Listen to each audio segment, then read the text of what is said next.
तत्सद्वितुर्वरेण्यं भर्गो देवस्य धीमहि धियो यो नः प्रचोदयात्।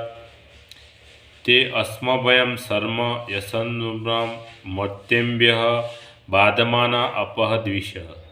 જેઓ વિદ્વાન હોય અને શ્રેષ્ઠ કર્મ કરતા હોય તેમનું જ શિક્ષણ ગ્રહણ કરે। ખોટા સ્વભાવના માણસોથી હંમેશા દૂર જ રહેવું જોઈએ, એમાં જ મનુષ્ય માત્રનું કલ્યાણ છે। આપણા દેશમાં સાધુ સંતો અને વિદ્વાનો પ્રત્યે જનતાને ભારે શ્રદ્ધા છે। આ શ્રદ્ધાનું પ્રતિદાન આપવાની જવાબદારી પણ એ લોકો પર જ રહે છે। જૂના જમાનામાં આ વર્ગના લોકો પોતાના ઉચ્ચ ચરિત્ર, મહાન જ્ઞાન અને ઉદાત્ત સેવભાવનાનો પૂરેપૂરો લાભ જનતાને આપતા હતા અને એટલા નિષ્પૃષ રહેતા હતા કે ભોજન તથા વસ્ત્રની ચિંતા પણ ભગવાનના ભરોસે છોડી દેતા હતા। આ વર્ગ પોતાનો થોડોક સમય ઈશ્વરની ઉપાસના, સ્વાધ્યાય, જ્ઞાનવર્ધન અને આત્મબળના શુદ્ધિકરણમાં ખર્ચતા હતા અને મોટાભાગનો સમય જનજીવનની ભૌતિક તથા આત્મિક પ્રગતિમાં મદદ કરતા વિતાવતો હતો। એ જ ઋષિ ધર્મ હતો। વિદ્વાન, સાધુ તથા સંત આ પવિત્ર કાર્યથી પોતાને બંધાયેલા માનતા હતા। ઉપાસના અને સ્વાધ્યાય દ્વારા વધારેલ આત્મબળ અને જ્ઞાનબળનો ઉપયોગ પોતાનો સ્વાર્થ સાધવા માટે કરતા ન હતા, પરંતુ તેના દ્વારા તેઓ લોકમંગળનું વધારેમાં વધારે મહત્વપૂર્ણ કાર્ય કરતા હતા। સાધુ સંતો અને વિદ્વાનોના રૂપમાં લોકસેવકોની એક વિશાળ સેના સમાજમાં તૈયાર રહેતી હતી।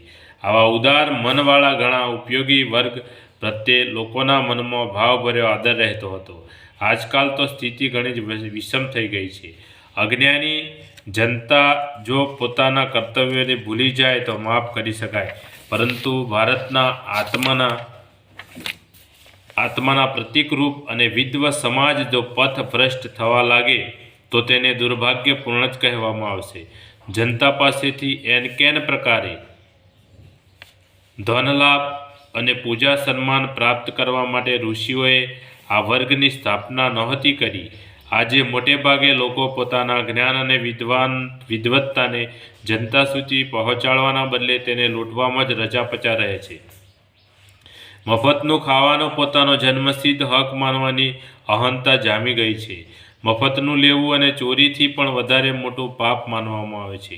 એ આપણું સૌભાગ્ય છે કે આજે પણ સમાજમાં કેટલાક એવા વિદ્વાન માણસો મોજૂદ છે જેમનામાં સેવાની ભાવના, બુદ્ધિ, ઉમંગ અને યોગ્યતા જીવન છે। તેમના સત્પ્રયાસોથી પ્રાચીન ગૌરવ જળાઈ રહેશે અને જનતાની શ્રદ્ધા પણ ટકી રહેશે।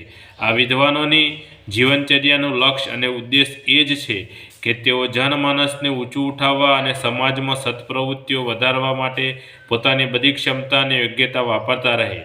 સામાજિક કુરિવાજો અને અનૈતિક દુષ્પ્રવૃત્તિઓથી જર્જરિત થયેલા આ દેશને શ્રેષ્ઠ વિચારધારાની ડગલે પગલે જરૂર છે।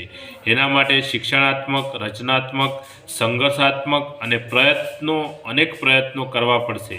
તેમના વધારે માનવના કલ્યાણ માટેના નક્કર તથા હિતકારી પ્રયાસો થઈ શકશે। આ કાર્ય ભાવનાશીલ વિદ્વાન લોકો જ કરી શકે છે। તેઓ સ્વયં શ્રેષ્ઠ કર્મો કરે, શ્રેષ્ઠ આચરણ રાખે અને સમાજમાં પ્રત્યેકને શ્રેષ્ઠ માર્ગે ચાલવાની તથા સદ્ગુણો અપનાવવાની પ્રેરણા આપે। બોલીએ સદગુરુ ભગવાનનો જય। આજ કા આનંદનો જય। આદ્ય શક્તિમાં ગાયત્રી માતનો જય।